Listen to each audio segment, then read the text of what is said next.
Assalamualaikum warahmatullahi wabarakatuh. Pendidikan anak dengan kelainan majemuk. Dosen pengampu Dewi Ekasari Kusumastuti MPD dari kelompok 1 kelas A02 yang beranggotakan Sumiati dengan NIM 191012732003, Nadia Milenia dengan NIM 191012732012, dan Nurul Asia dengan NIM 191012732001.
Nah, selanjutnya di sini saya ingin menjelaskan tentang klasifikasi anak dengan hambatan majemuk. Yang pertama itu ada anak dengan hambatan majemuk tingkat ringan. Terus yang kedua ada anak dengan hambatan majemuk tingkat sedang. Dan yang ketiga ada anak dengan hambatan majemuk tingkat berat dan sangat berat. Nah, selanjutnya ada hasil identifikasi dan observasi anak dengan kelainan majemuk di masa pandemi COVID-19.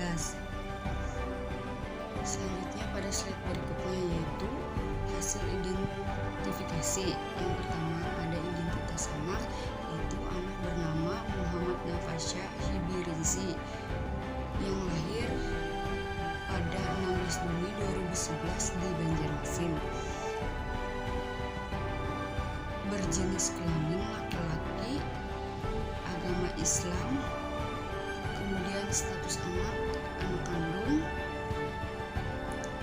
anak dari jumlah saudara 2, dan alamat rumah Jalan Menara Tengah, Komplek Mutiara Hikmah, nomor 108A. Kemudian riwayat kelahiran. Yang pertama, perkembangan masa kehamilan ibu tuh normal dan baik. Penyakit pada kehamilan tidak ada. Usia kandungan normal atau 9 bulan. Riwayat proses kehamilan normal. Proses penolong kelahiran itu dokter. Kemudian gangguan pada ibu saat bayi lahir, yaitu si ibu memerlukan oksigen lebih. Berat bayi dan panjang bayi sekitar 3,2 kg dan 51 cm. Slide selanjutnya yaitu perkembangan masa balita. Yang pertama, anak menyusui ibunya hingga umur 8 bulan dan menyusu minuman susu kaleng hingga umur 3 tahun. Kemudian imunisasi anak tersebut lengkap dan pemeriksaan atau penimbangan itu dilakukan secara rutin. Kualitas makan itu baik, kuantitas makan anak tersebut itu sedang, dan kesulitan makan itu tidak. Nah, kemudian pada perkembangan bahasa, meraba atau berceloteh pada umur 1 tahun.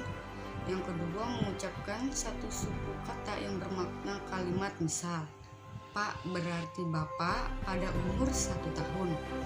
Kemudian berbicara dengan satu kata bermakna pada umur 1 tahun. Berbicara dengan kalimat sederhana pada umur tidak ada. Selanjutnya juga pada perkembangan fisik. Yang pertama, dapat berdiri pada umur 1 tahun dibantu dengan alat bantu. Dapat berjalan pada umur 1 tahun 2 bulan. Naik sepeda roda 3 pada umur 2 tahun, naik sepeda roda 2 pada umur tidak ada, bicara dengan kalimat lengkap tidak ada. Kesulitan gerakan yang dialami yaitu sulit menulis karena tangannya yang lemah dan harus dipegangi ketika menulis. Kemudian riwayat kesehatan baik atau kurang, yaitu kurang, pernah stiff. Kemudian pada perkembangan sosial yaitu hubungan dengan saudara baik, hubungan dengan teman baik, hubungan dengan orang tua baik, dan anak memiliki hobi yaitu hobi lari.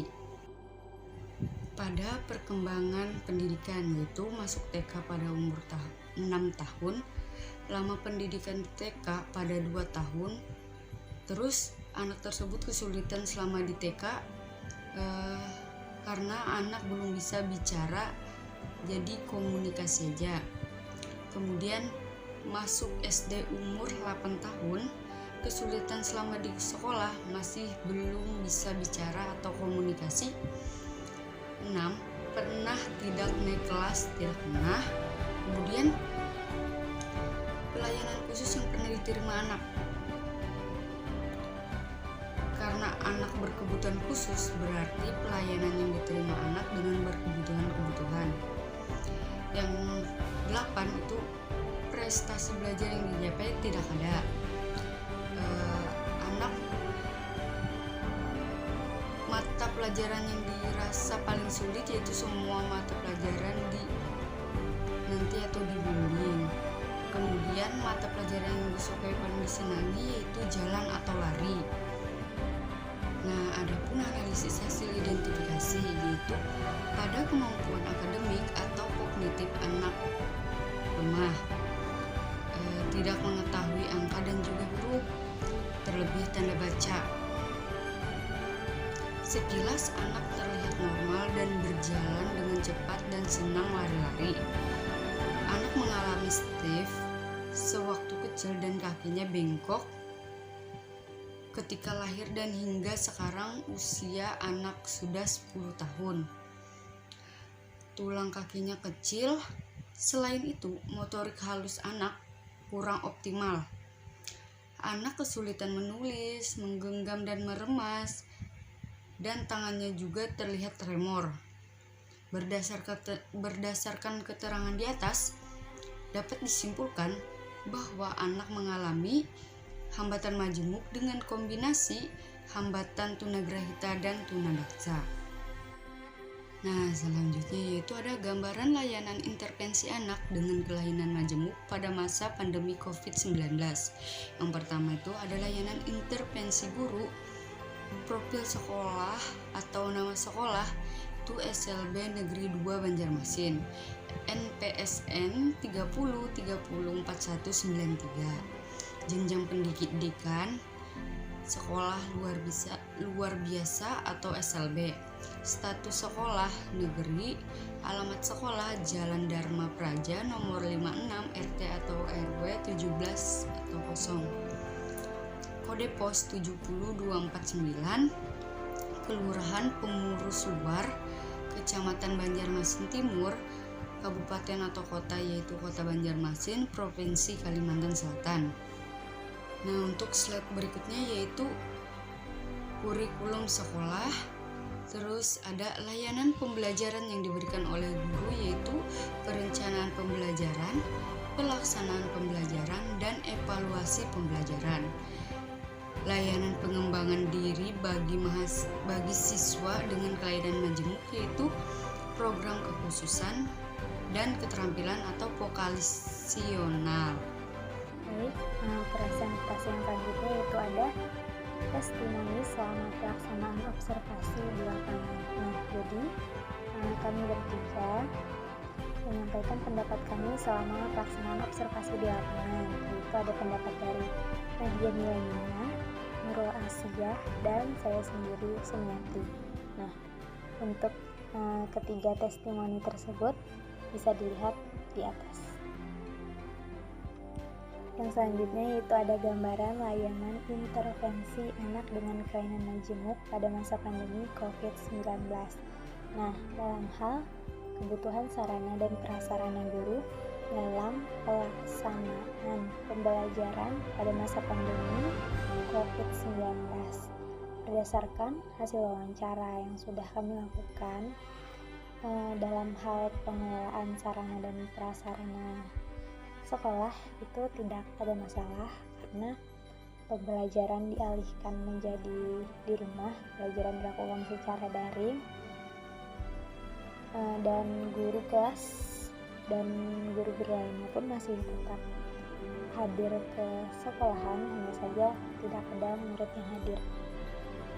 Selain itu, guru memberikan tugas-tugas mandiri melalui via WhatsApp, yang dimana pastinya orang tua harus memiliki alat komunikasi atau handphone seperti itu, karena guru akan mengirimkan tugas-tugas dan soal-soal melalui WhatsApp tersebut.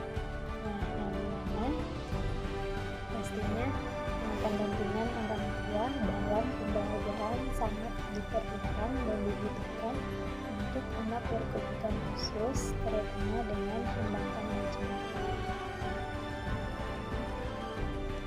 Yang selanjutnya yaitu ada kendala yang dihadapi guru dalam pemberian intervensi siswa dengan kelainan majemuk pada masa pandemi COVID-19.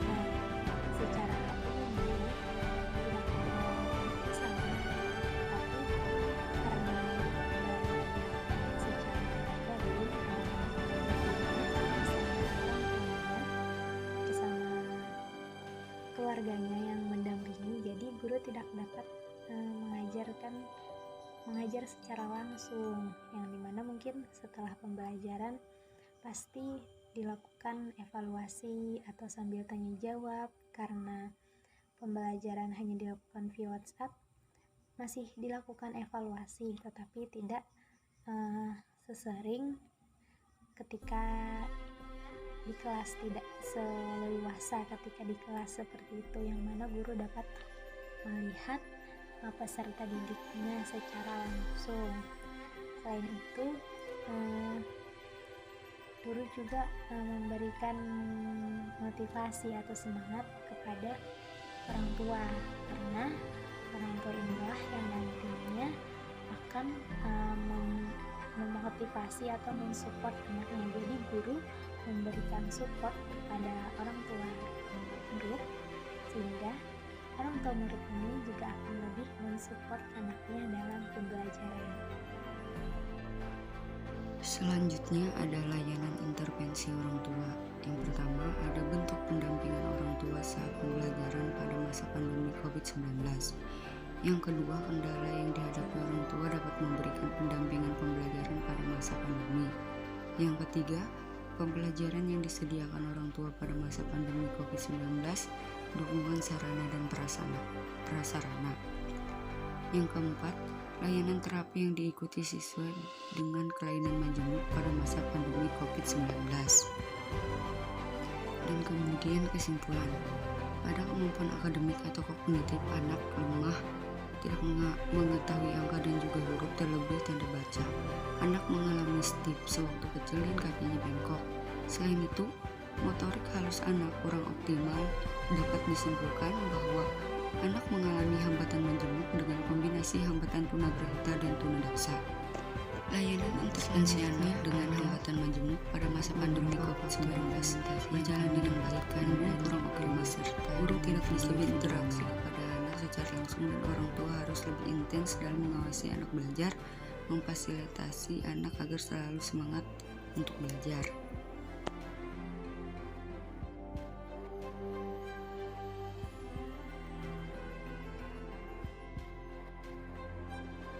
Itu saja yang dapat kelompok kami sampaikan. Mohon maaf jika banyak salah. Wassalamualaikum warahmatullahi wabarakatuh.